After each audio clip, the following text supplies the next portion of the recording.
200 కోట్ల money laundering కేసులో తీహార్ జైల్లో ఉన్న సుఖేష్ చంద్రశేఖర్ తాజాగా మరో లేఖను రాశారు. ఈసారి కేజ్రీవాల్ ను టార్గెట్ చేస్తూ లేఖ విడుదల చేశారు.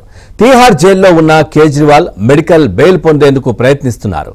జైల్లో ఉండి కేజ్రీవాల్ చేస్తున్న మోసాలను ప్రజలు గమనిస్తున్నారని, ప్రజలు ఎవరూ మోసపోరన్నారు.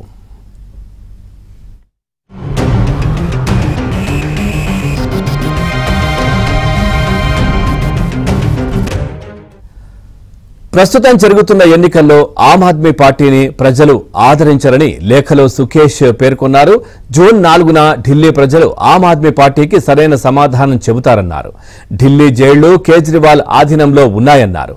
త్వరలోనే కేజ్రీవాల్ కు శిక్ష పడుతుందన్నారు. లిక్కర్ కేసు ఒకటే కాదు, ఇంకా చాలా కేసుల్లో కేజ్రీవాల్ ఉన్నారని తెలిపారు. ఒక్కొక్కటిగా అన్ని బయటకు వస్తాయని సుఖేష్ చంద్రశేఖర్ తెలిపారు.